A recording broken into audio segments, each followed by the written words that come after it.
여러분, 안녕하세요. 삶의 지혜입니다. 오늘은 조선 후기 최고의 실학자 정약용 선생의 지혜를 100가지 명언으로 정리해 보았습니다. 정약용은 1762년에 태어나 1836년까지 살았던 위대한 학자입니다. 그는 18년간의 긴 유배 생활 속에서도 좌절하지 않고 500여 권의 책을 집필했습니다. 목민심서, 경세유표, 흠흠신서 등 그가 남긴 저작들은 단순한 이론서가 아닙니다. 백성을 사랑하고 나라를 걱정하며 현실을 개혁하려던 한 지식인의 간절한 외침입니다. 오늘 소개해드릴 100가지 명언은 5가지 주제로 나누어져 있습니다. 첫째, 청렴과 공직윤리입니다. 리더가 깨끗해야 조직이 바로 선다는 가르침입니다.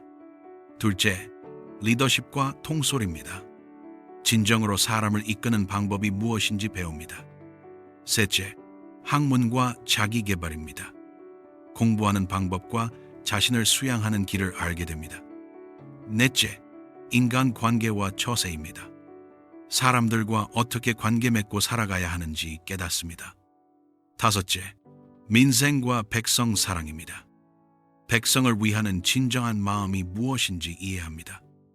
200년이 지난 지금도 정약용의 말씀은 여전히 우리 가슴에 깊이 울립니다. 이번 영상은 내용이 풍부하여 1부와 2부로 나누어 제작했습니다. 1부에서는 청렴과 공직윤리, 리더십과 통솔, 그리고 학문과 자기개발에 대한 가르침을 다룹니다.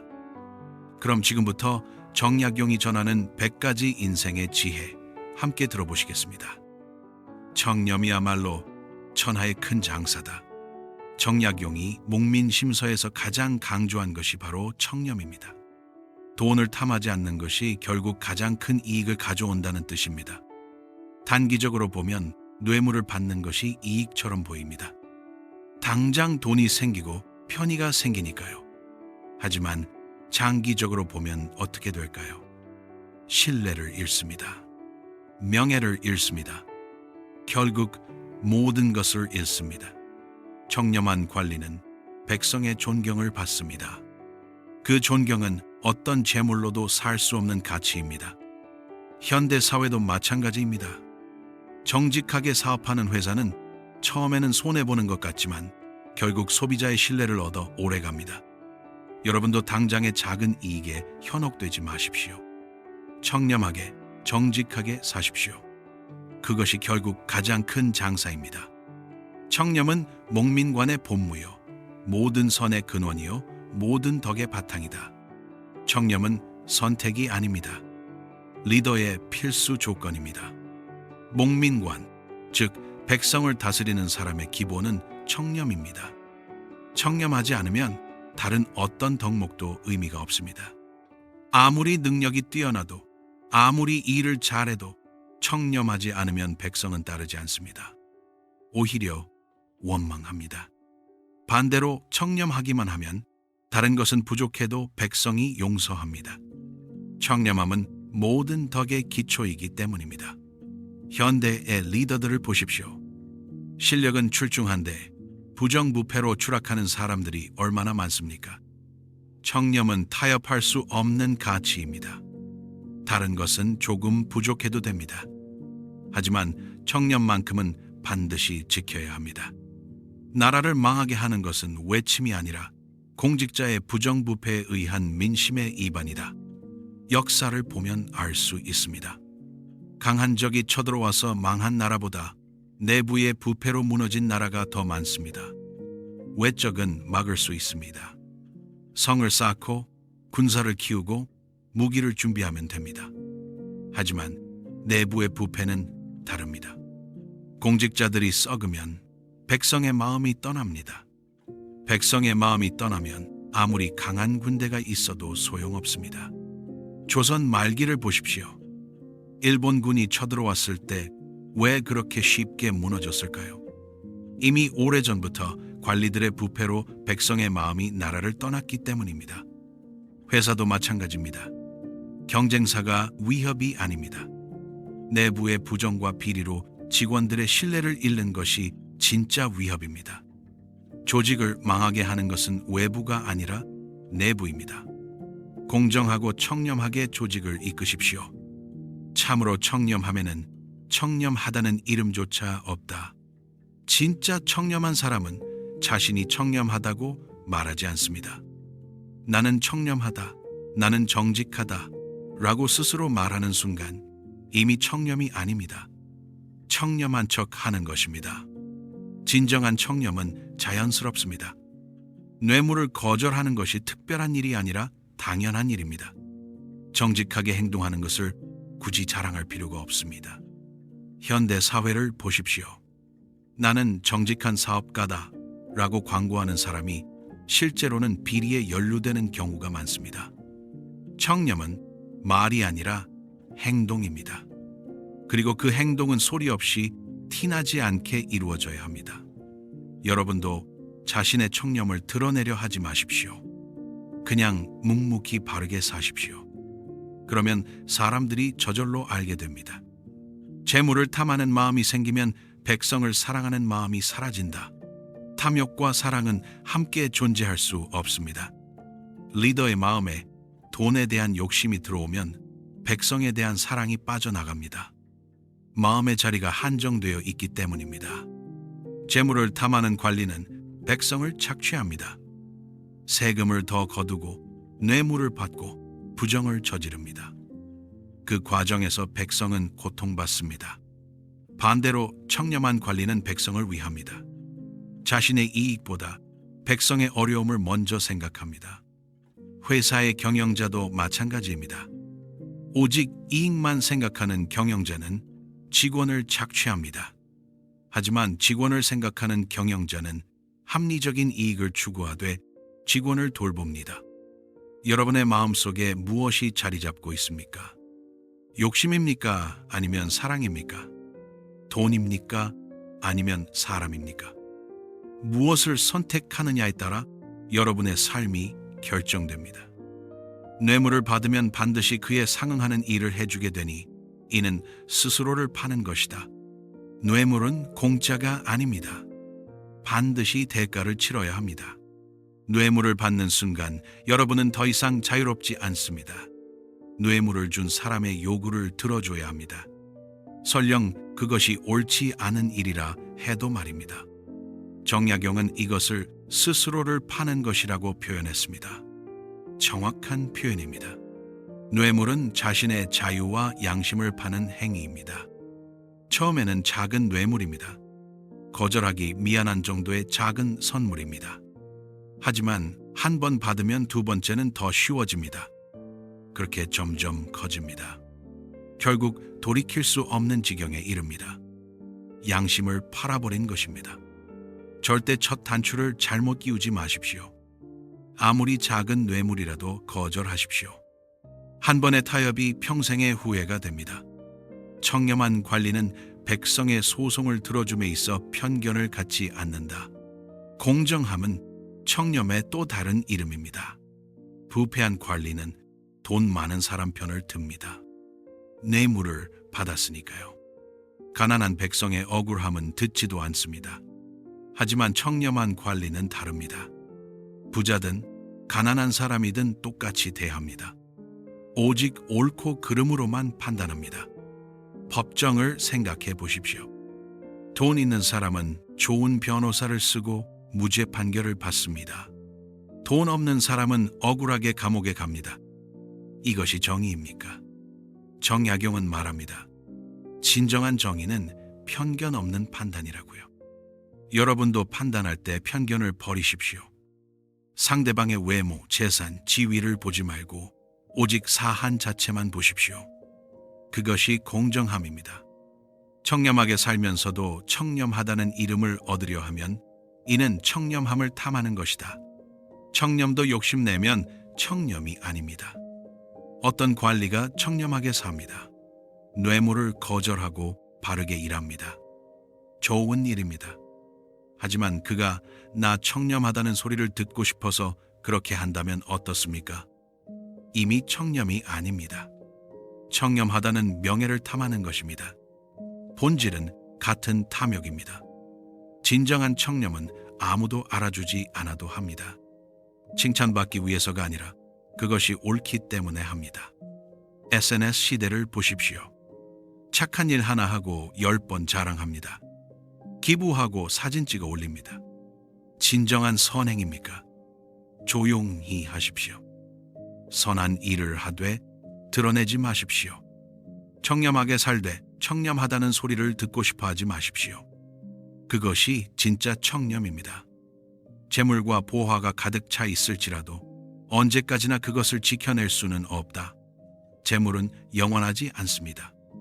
아무리 많은 재산을 모아도 결국 떠나보내야 합니다. 죽을 때 가져갈 수 없습니다. 자손에게 물려줘도 그들이 지킬지는 모릅니다. 역사를 보십시오. 엄청난 부를 쌓았던 사람들이 얼마나 많습니까? 하지만 그 재산은 어디로 갔습니까? 자손들이 탕진하거나 전쟁으로 날아가거나 도둑에게 빼앗겼습니다. 재물에 집착하면 평생 불안합니다.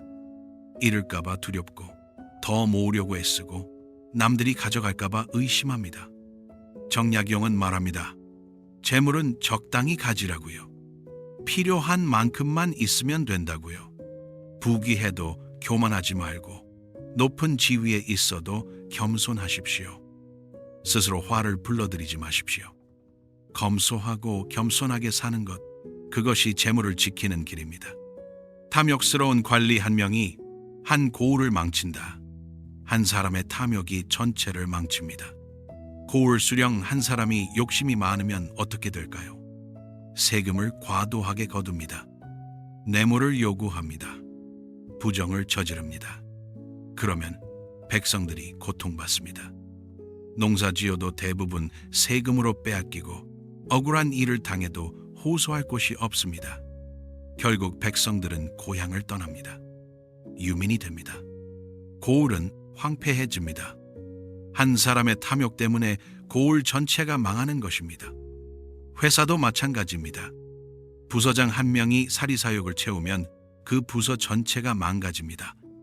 팀원들은 의욕을 잃고 실력 있는 사람들은 떠나갑니다. 리더의 책임은 무겁습니다. 여러분, 한 사람의 행동이 많은 사람의 삶에 영향을 줍니다. 탐욕을 버리십시오. 여러분만의 문제가 아닙니다. 청렴한 자는 관청이 깨끗하고 탐욕스러운 자는 관청이 어지럽다. 리더의 성품이 조직의 분위기를 만듭니다. 청렴한 리더가 있는 조직은 깨끗합니다. 비리가 없고 공정하게 돌아가고 사람들이 서로 존중합니다. 탐욕스러운 리더가 있는 조직은 어지럽습니다. 뒷거래가 있고 편법이 횡행하고 사람들이 서로 의심합니다. 왜 이런 차이가 생길까요? 사람들은 리더를 따라하기 때문입니다. 리더가 정직하면 조직원들도 정직해집니다. 리더가 부정하면 조직원들도 부정해집니다. 물고기는 머리부터 썩는다는 말이 있습니다. 조직의 문제는 항상 위에서 시작됩니다. 여러분이 리더라면 거울을 보십시오. 조직의 문제는 조직원의 문제가 아니라 여러분의 문제일 수 있습니다. 백성의 재물을 축내지 않는 것이 청렴의 첫걸음이다.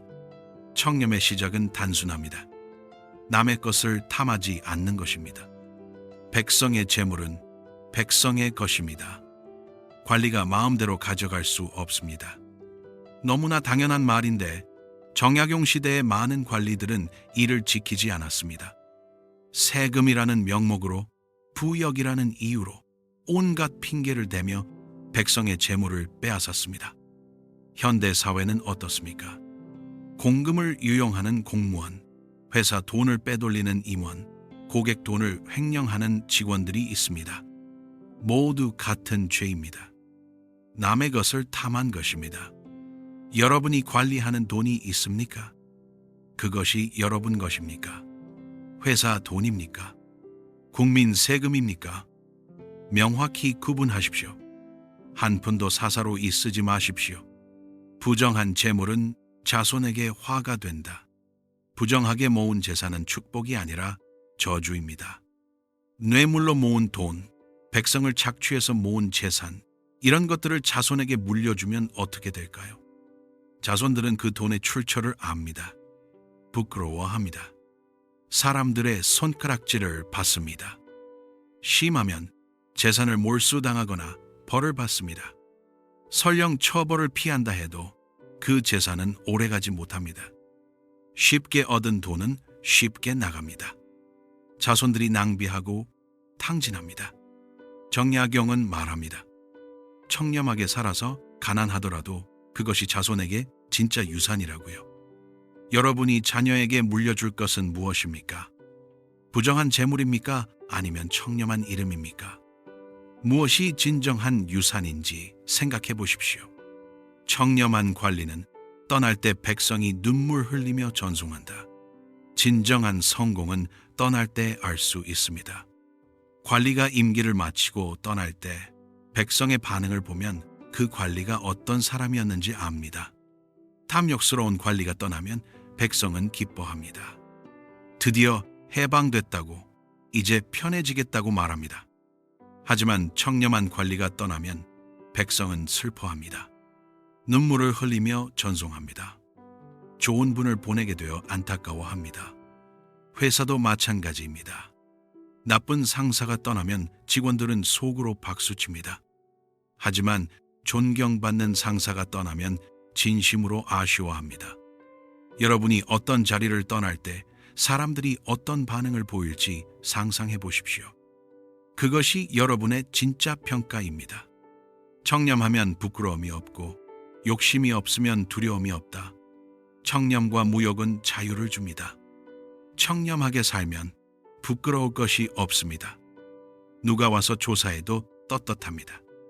숨길 것이 없으니 당당합니다. 욕심이 없으면 두려울 것이 없습니다.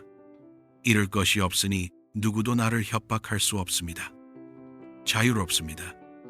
반대로 부정한 사람은 항상 불안합니다. 들킬까봐, 밝혀질까봐, 처벌받을까봐 전전긍긍합니다. 진정한 휴식이 없습니다. 욕심 많은 사람도 마찬가지입니다. 빼앗길까봐 두렵고, 더 갖지 못할까봐 조급하고, 남이 가져갈까봐 의심합니다. 청렴하고 무욕하게 사십시오. 그것이 진정한 자유와 평화를 주는 길입니다.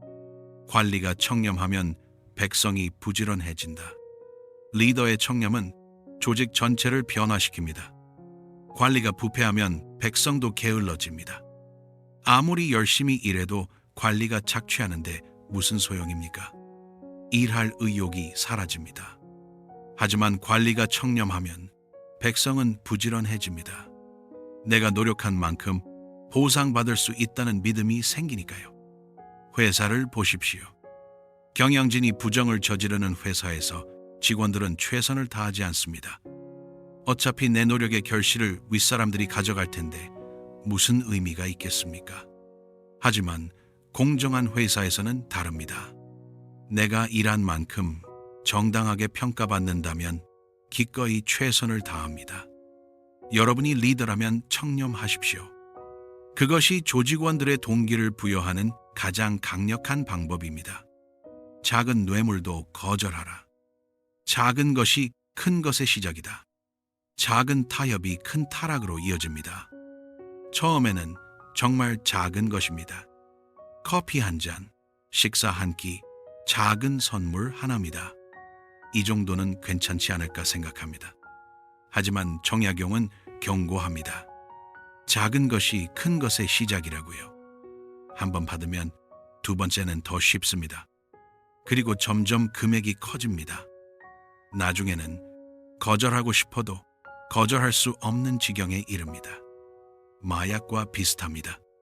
처음에는 호기심으로 한 번, 그 다음은 조금 더, 나중에는 중독되어 끊을 수 없게 됩니다. 부패도 마찬가지입니다. 처음부터 큰 비리를 저지르는 사람은 없습니다. 모두 작은 것에서 시작합니다. 절대 시작하지 마십시오. 아무리 작은 것이라도 거절하십시오. 그것이 청렴을 지키는 유일한 방법입니다.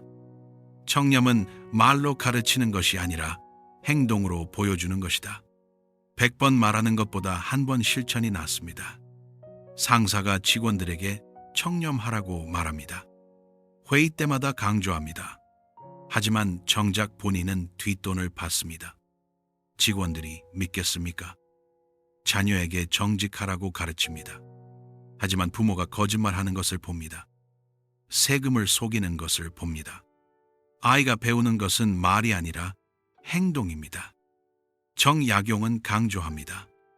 청렴은 행동으로 보여주는 것이라고요. 여러분이 리더라면, 부모라면 먼저 실천하십시오. 말하기 전에 행동하십시오. 여러분의 행동이 가장 강력한 교육입니다. 청렴한 사람은 가난해도 존경받고 부패한 사람은 부유해도 천대받는다. 진정한 가치는 재산이 아니라 인격입니다.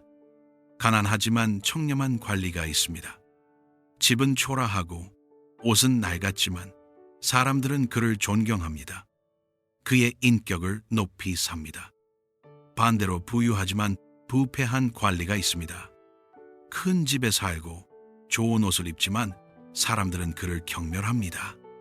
그의 재물이 어디서 왔는지 알기 때문입니다. 죽고 나서도 마찬가지입니다.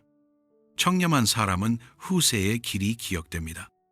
하지만 부패한 사람은 역사에 오명을 남깁니다. 여러분은 무엇을 선택하시겠습니까? 부유하지만 천대받는 삶입니까? 가난하지만 존경받는 삶입니까? 진정한 성공이 무엇인지 생각해 보십시오. 청렴은 하루아침에 이루어지지 않는다. 매일의 선택이 쌓여 만들어진다. 청렴은 습관입니다. 매일매일 작은 선택을 합니다. 이 돈을 받을까 말까, 이 일을 할까 말까, 이 사람을 만날까 말까. 그때마다 올바른 선택을 하십시오.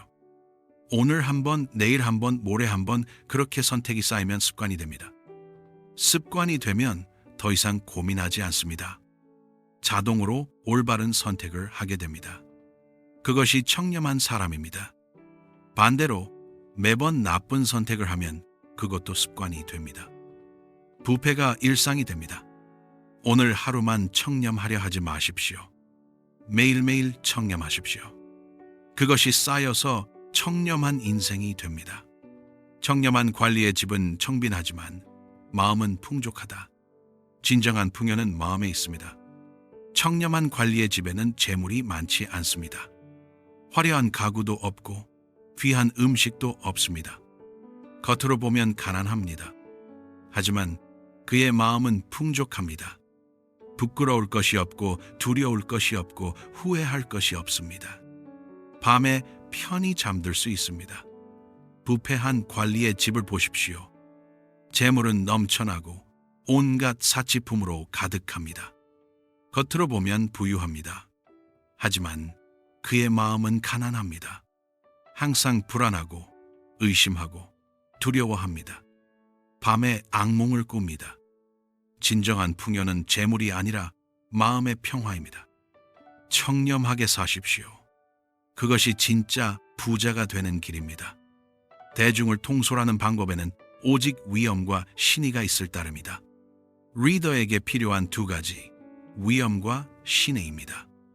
위엄은 두려움과 다릅니다. 폭력으로 사람을 억누르는 것이 아닙니다. 올바름에서 나오는 자연스러운 존경심입니다. 신의는 약속을 지키는 것입니다. 말과 행동이 일치하는 것입니다. 한 번 한 말을 반드시 지키는 것입니다. 정약용은 말합니다. 위엄은 청렴한 데서 생기고 신의는 충성된 데서 나온다고요.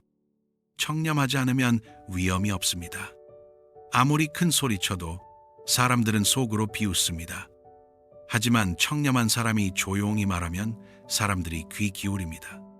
신의도 마찬가지입니다. 말만 번지르르 하고 행동이 따르지 않으면 아무도 믿지 않습니다. 하지만 약속을 지키는 사람의 말은 무게가 있습니다. 위엄과 신의로 사람을 이끄십시오. 그것이 진정한 리더십입니다. 천하의 일이란 한 사람이 다 할 수 없다. 혼자서는 아무것도 이룰 수 없습니다. 함께 해야 합니다. 아무리 뛰어난 리더라도 모든 일을 혼자 처리할 수 없습니다. 모든 것을 알 수도 없고 모든 것을 할 수도 없습니다. 그래서 정약용은 강조합니다. 아랫사람의 의견을 들으라고요. 지위가 낮다고 무시하지 말고 현장의 목소리에 귀 기울이라고요. 높은 자리에 있는 사람은 현장을 모릅니다. 책상 위의 보고서로만 세상을 봅니다. 하지만 현장에 있는 사람은 생생한 현실을 압니다. 회사도 마찬가지입니다. CEO가 아무리 똑똑해도 모든 부서의 일을 다 알 수 없습니다. 현장 직원들의 의견을 들어야 합니다. 교만하지 마십시오. 혼자 다 안다고 착각하지 마십시오. 겸손하게 다른 사람의 의견을 구하고 함께 일하십시오. 겸손은 사람을 머물게 하고, 칭찬은 사람을 가깝게 하고, 너그러움은 사람을 따르게 하고, 깊이는 사람을 감동시킨다. 사람을 대하는 4가지 방법입니다. 겸손한 리더 곁에는 사람들이 머뭅니다. 오만한 리더 곁에서는 사람들이 떠나갑니다. 겸손은 사람을 붙잡는 자석입니다. 칭찬은 사람을 가깝게 만듭니다. 진심 어린 칭찬 한마디가 관계를 변화시킵니다. 인색하게 칭찬을 아끼지 마십시오. 너그러움은 사람을 따르게 합니다. 작은 실수를 크게 문책하지 않고 부족함을 이해해주는 리더를 사람들은 따릅니다. 깊이는 사람을 감동시킵니다. 피상적인 관계가 아니라 진심으로 상대를 이해하고 공감할 때 진정한 감동이 일어납니다. 이 4가지를 기억하십시오. 겸손하고 칭찬하고 너그럽고 깊이 있게 대하십시오. 그러면 사람들이 여러분을 따를 것입니다. 백성이 두려워해야 할 것은 법이지 관리가 아니다. 관리를 두려워하는 사회는 병든 사회입니다. 백성이 법을 두려워하면 정의로운 사회입니다. 법은 공정하고 누구에게나 똑같이 적용되니까요. 하지만 백성이 관리를 두려워하면 부패한 사회입니다. 관리에 비위를 맞춰야 하고 뇌물을 바쳐야 하고 억울한 일을 당해도 참아야 하니까요. 정약용 시대의 조선이 그랬습니다. 법보다 관리의 힘이 셌습니다. 관리 하나 잘못 만나면 백성은 파산했습니다. 현대 사회는 어떻습니까? 법치가 제대로 작동합니까? 누구나 법 앞에 평등합니까? 아니면 여전히 힘 있는 자, 돈 있는 자가 법 위에 있습니까? 진정한 법치 사회를 만들어야 합니다. 사람이 아니라 법이 다스리는 사회 말입니다. 위엄은 청렴한 데서 생기고 신의는 충성된 데서 나온다. 진정한 위엄의 근원은 청렴입니다. 큰 소리치고 위협해서 생기는 위엄은 진짜 위엄이 아닙니다. 사람들은 겉으로만 따르는 척하고 속으로는 경멸합니다. 하지만 청렴한 사람이 조용히 말하면 사람들이 귀 기울입니다. 그의 말에는 힘이 있습니다. 뒷거래가 없고 사심이 없으니까요. 신의도 마찬가지입니다. 충성스러운 마음에서 나옵니다. 자기 이익을 위해 이랬다 저랬다 하는 사람을 누가 믿겠습니까? 한 번 한 약속은 반드시 지키십시오. 쉽게 약속하지 마십시오. 하지만 한 번 약속했으면 어떻게든 지키십시오. 그렇게 쌓인 신뢰가 여러분의 가장 큰 자산입니다. 청렴하면서도 능히 너그럽고 어질면서도 결단을 잘 내려야 한다. 원칙과 유연함의 조화가 필요합니다. 청렴하되 너무 경직되면 사람들이 불편해합니다. 사소한 것까지 따지고 들면 함께 일하기 힘듭니다. 어질대 우유부단하면 일이 진행되지 않습니다. 언제까지나 망설이고 결정을 미루면 기회를 놓칩니다. 좋은 리더는 균형을 잡습니다. 원칙은 지키되 사람은 이해합니다. 사랑은 베풀되 결단할 때는 단호합니다. 물처럼 되십시오. 부드러우면서도 바위를 뚫는 힘이 있습니다. 어떤 그릇에도 담기 돼 본질은 변하지 않습니다. 경직되지도 말고 흐물거리지도 마십시오. 단단함과 부드러움의 조화, 그것이 진정한 리더의 덕목입니다. 백성을 다스리는 것은 부모가 자식을 사랑하듯 해야 한다.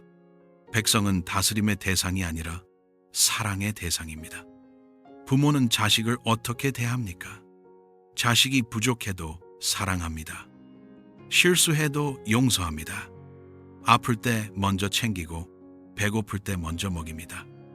관리도 이래야 합니다. 백성을 내 자식처럼 여겨야 합니다. 백성이 굶주리면 내 자식이 굶주리는 것처럼 가슴 아파해야 합니다. 하지만 현실은 어떻습니까? 많은 리더들이 백성을 착취의 대상으로 봅니다. 세금을 거둬들일 수단으로 봅니다. 자기 출세를 위한 도구로 봅니다. 회사도 마찬가지입니다. 직원을 이익 창출의 수단으로만 보는 경영자가 있습니다. 하지만 좋은 경영자는 직원을 가족처럼 대합니다. 여러분이 누군가를 이끄는 위치에 있다면 그들을 사랑하십시오. 진심으로 그들의 행복을 바라십시오. 그것이 정약용이 말하는 목민의 정신입니다. 상을 줄 때는 아끼지 말고 벌을 줄 때는 망설이지 마라. 공정한 상벌이 조직을 바로 세웁니다. 일을 잘한 사람에게는 반드시 상을 주십시오. 인색하게 굴지 마십시오. 칭찬과 보상을 아끼지 마십시오. 그것이 다른 사람들에게도 동기를 부여합니다. 잘못한 사람에게는 반드시 벌을 주십시오. 관계 때문에, 체면 때문에 눈 감지 마십시오. 잘못을 방치하면 조직 전체가 흔들립니다. 하지만 공정해야 합니다. 같은 일을 해도 어떤 사람은 칭찬받고 어떤 사람은 무시당하면 안 됩니다. 같은 잘못을 해도 어떤 사람은 처벌받고 어떤 사람은 봐주면 안 됩니다. 모든 사람에게 똑같은 기준을 적용하십시오. 그것이 신뢰를 쌓는 길입니다. 아랫사람의 말을 경청하라. 현장의 목소리가 가장 정확합니다. 높은 자리에 있으면 현실을 모릅니다. 보고서로만 세상을 봅니다. 하지만 보고서는 현실을 왜곡합니다. 좋은 것은 부풀리고 나쁜 것은 축소합니다. 진짜 현실을 알려면 아랫사람의 말을 들어야 합니다. 현장에 있는 사람, 직접 일하는 사람, 백성과 가까운 사람의 말을 들어야 합니다. 하지만 많은 리더들이 아랫사람의 말을 무시합니다. 그들이 뭘 알아, 내가 더 잘 알아 라고 생각합니다. 정약용은 경고합니다. 아랫사람의 말을 듣지 않는 리더는 실패한다고요. 겸손하게 귀 기울이십시오. 지위가 낮다고 무시하지 마십시오. 때로는 막내 사원이 CEO보다 현실을 더 잘 알 수 있습니다. 부하의 공을 가로채지 마라. 부하가 일한 것은 부하의 것입니다. 어떤 리더는 부하가 잘한 일을 자기 공으로 만듭니다. 위에 보고할 때 부하 이름은 빼고 자기 이름만 넣습니다. 이런 리더 밑에서 누가 열심히 일하겠습니까? 아무리 열심히 해도 인정받지 못하는데 무슨 의미가 있겠습니까? 정약용은 말합니다. 부하의 공은 부하에게 돌리라고요. 부하가 잘했으면 위에 보고할 때 부하 이름을 분명히 밝히십시오. 칭찬받을 자리에 부하를 세우십시오. 그러면 부하는 더 열심히 일합니다. 그리고 여러분을 진심으로 따릅니다. 여러분의 성공은 부하의 성공 위에 세워지는 것입니다. 엄격하되 가혹하지 말고 관대하되 무원칙하지 마라. 균형이 중요합니다. 너무 엄격하면 사람들이 숨을 쉴 수 없습니다. 작은 실수에도 벌을 주고 사소한 것까지 따지고 들면 사람들이 위축됩니다. 하지만 너무 관대하면 기강이 무너집니다. 잘못을 해도 처벌이 없고 규칙을 어겨도 문제 없으면 아무도 규칙을 지키지 않습니다. 좋은 리더는 중간을 지킵니다. 엄격하되 가혹하지 않습니다. 원칙은 지키되 인간미가 있습니다. 관대하되 무원칙하지 않습니다. 사람은 이해하되 잘못은 용서하지 않습니다. 이 균형을 찾으십시오. 쉽지 않습니다. 하지만 진정한 리더가 되려면 반드시 필요한 능력입니다. 멀리 있는 사람보다 가까이 있는 사람을 먼저 돌보라. 가장 가까운 사람을 소홀히 하지 마십시오. 어떤 리더는 멀리 있는 사람에게는 잘합니다. 상급 기관에는 아첨하고 외부 사람에게는 친절합니다. 하지만 정작 가까이 있는 사람, 매일 함께 일하는 부하들에게는 함부로 대합니다. 소리 지르고 무시하고 폭언합니다. 이것은 잘못되었습니다. 가장 먼저 돌봐야 할 사람은 가장 가까이 있는 사람입니다. 가족을 소홀히 하면서 밖에서 선한 척하지 마십시오. 부하를 함부로 대하면서 상사에게 잘 보이려 하지 마십시오. 가까운 사람부터 잘 대하십시오. 그것이 진정한 덕입니다. 의심이 가는 사람은 쓰지 말고 쓰기로 한 사람은 의심하지 마라. 신뢰가 중요합니다. 사람을 쓸 때는 신중하게 선택하십시오. 충분히 알아보고 평판을 확인하고 능력을 검증하십시오. 하지만 일단 쓰기로 결정했으면 의심하지 마십시오. 완전히 믿고 맡기십시오. 의심하면서 일을 맡기면 어떻게 됩니까? 매일 감시하고 확인하고 의심합니다. 그러면 그 사람은 제대로 일할 수 없습니다. 신뢰받지 못하는 사람은 능력을 발휘할 수 없습니다. 의심받으면 의욕이 떨어집니다. 완전히 믿고 맡기십시오. 물론 위험할 수 있습니다. 하지만 신뢰 없이는 아무것도 이룰 수 없습니다. 급한 일이라도 신중하게, 중요한 일이라도 차근차근 서두르지 마십시오. 급한 일일수록 신중해야 합니다. 서두르다가 실수합니다. 빨리 끝내려다가 중요한 것을 놓칩니다. 중요한 일일수록 차근차근 해야 합니다. 한 번에 다 하려고 하지 마십시오. 단계별로 진행하십시오. 정약용은 말합니다. 급하다고 서두르면 오히려 늦어진다고요. 침착하십시오. 급해도 한 번 더 생각하십시오. 중요해도 조급해하지 마십시오. 천천히 가도 정확하게 가는 것이 빠르게 가다가 엉망이 되는 것보다 낫습니다. 정직한 사람을 가까이 하고 아첨하는 사람을 멀리하라. 주변 사람이 여러분을 만듭니다. 정직한 사람은 불편한 말도 합니다. 잘못된 것을 잘못됐다고 말합니다. 듣기 싫어도 진실을 말합니다. 아첨하는 사람은 듣기 좋은 말만 합니다. 잘못된 것도 잘했다고 합니다. 기분은 좋지만 도움이 안 됩니다. 정직한 사람을 가까이 하십시오. 불편해도 참으십시오. 그들의 말이 여러분을 성장시킵니다. 아첨하는 사람을 멀리 하십시오. 기분 좋아도 경계하십시오.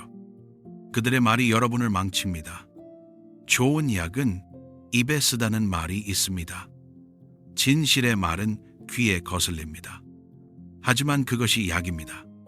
몸을 움직이는 것, 말을 하는 것, 얼굴빛을 바르게 하는 것, 이 세 가지가 학문하는 데 있어 가장 우선적으로 마음을 기울여야 할 일이다. 학문은 책 읽는 것만이 아닙니다. 온몸으로 배우는 것입니다. 몸을 바르게 움직이십시오. 행동 거절을 단정히 하십시오. 게으르게 늘어지거나 함부로 움직이지 마십시오. 말을 바르게 하십시오. 거짓말하지 마십시오. 욕하지 마십시오. 헛소리하지 마십시오. 말 한마디 한마디를 조심하십시오. 얼굴빛을 바르게 하십시오.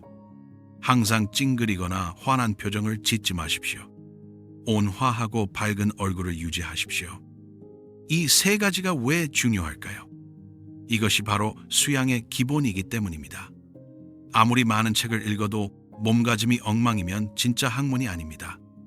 책상머리 공부만 하지 마십시오.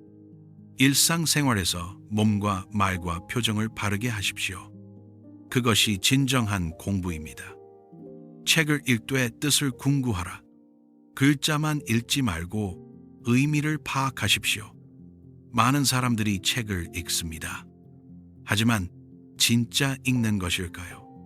글자를 눈으로 훑어내려가는 것뿐입니다. 머릿속에는 아무것도 남지 않습니다. 정약용은 말합니다. 뜻을 궁구하라고요. 저자가 정말 하고 싶은 말이 무엇인지 깊이 생각하라고요. 한 문장을 읽더라도 깊이 씹어 삼키십시오. 이것이 내 삶에 어떤 의미인지, 어떻게 적용할 수 있는지 고민하십시오. 빨리 많이 읽는 것이 중요한 것이 아닙니다. 제대로 읽는 것이 중요합니다. 한 권을 읽더라도 완전히 내 것으로 만드는 것이 100권을 대충 읽는 것보다 낫습니다. 오늘부터 책을 읽는 방식을 바꾸십시오. 속도를 줄이십시오. 대신 깊이를 더하십시오. 독서는 정독, 질서, 초서의 3단계로 해야 한다. 정약용의 체계적인 독서법입니다. 정독은 꼼꼼히 읽는 것입니다. 한 글자도 빠뜨리지 않고 차근차근 읽습니다. 모르는 것이 나오면 절대 건너뛰지 않습니다. 반드시 이해하고 넘어갑니다. 질서는 즉시 메모하는 것입니다. 읽다가 중요한 생각이 떠오르면 그 자리에서 바로 적습니다.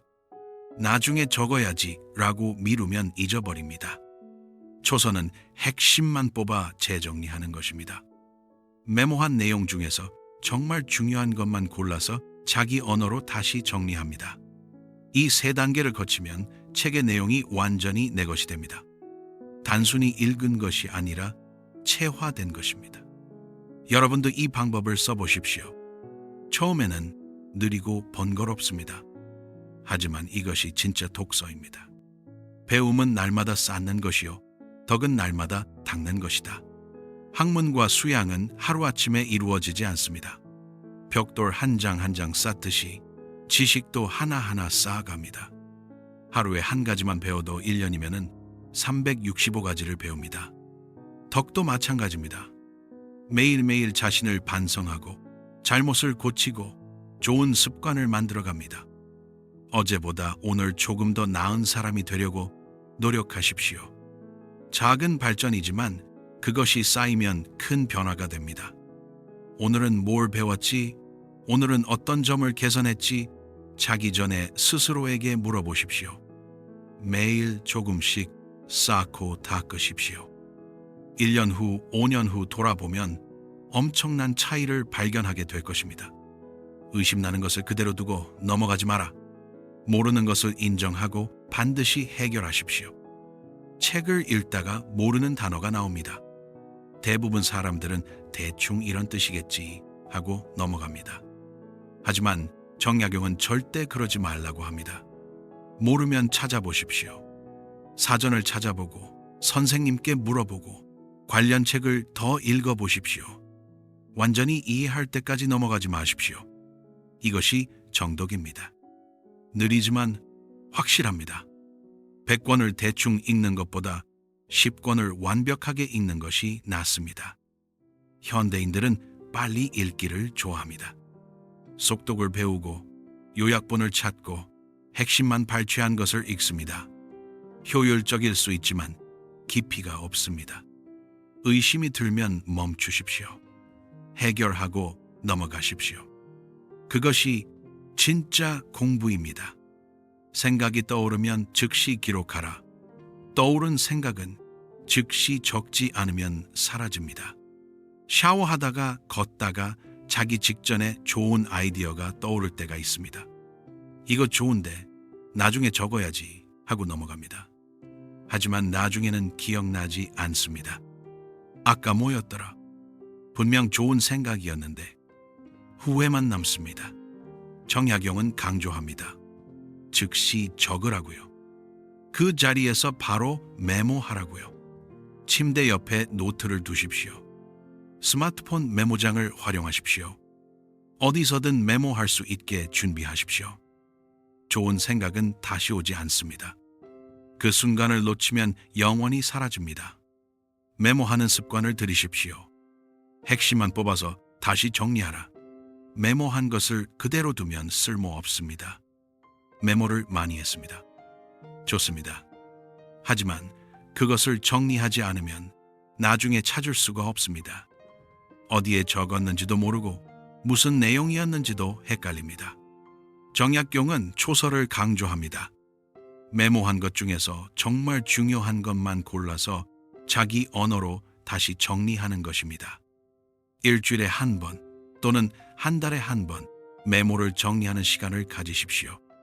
중요한 것만 골라서 노트에 깔끔하게 정리하십시오.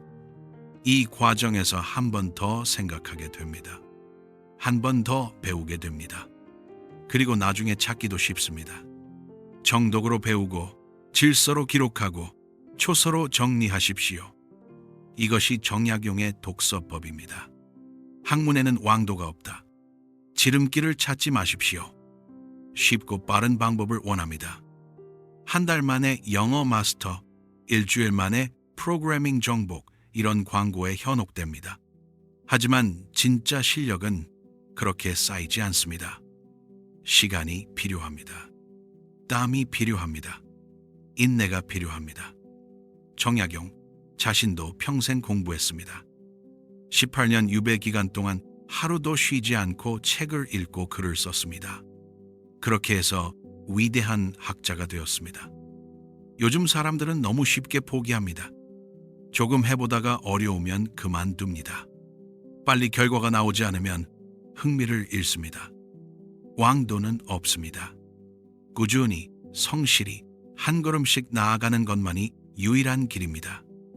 책만 읽고 실천하지 않으면 무용지물이다. 아는 것과 실천하는 것은 다릅니다. 책으로 100가지를 배워도 하나도 실천하지 않으면 소용없습니다. 공자를 100번 읽어도 인을 실천하지 않으면 의미가 없습니다. 정약용은 실학자답게 실천을 강조합니다. 배운 것을 현실에 적용하라고 합니다. 목민심서를 쓴 이유도 그것입니다. 추상적인 이론이 아니라 관리들이 실제로 쓸 수 있는 구체적인 매뉴얼을 만든 것입니다. 여러분도 배운 것을 실천하십시오. 좋은 글을 읽었으면 그 내용을 오늘 하루 실천해 보십시오. 감동받은 명언이 있으면 그것을 내 삶에 적용해 보십시오. 지식은 실천할 때 비로소 가치가 있습니다. 오늘부터 하나씩 실천하십시오. 하루라도 책을 읽지 않으면 입안에 가시가 돋는다. 독서는 습관이어야 합니다. 정약용은 평생 책을 놓지 않았습니다. 유배지에서도 고난 속에서도 병들어서도 책을 읽었습니다. 하루라도 책을 읽지 않으면 입안에 가시가 돋는다는 표현은 과장이 아닙니다. 책을 읽지 않으면 그만큼 불편하고 거북하다는 뜻입니다. 여러분은 어떻습니까? 마지막으로 책을 읽은 게 언제입니까? 한 달 전입니까? 1년 전입니까? 아니면 학교 졸업 이후 한 번도 안 읽었습니까?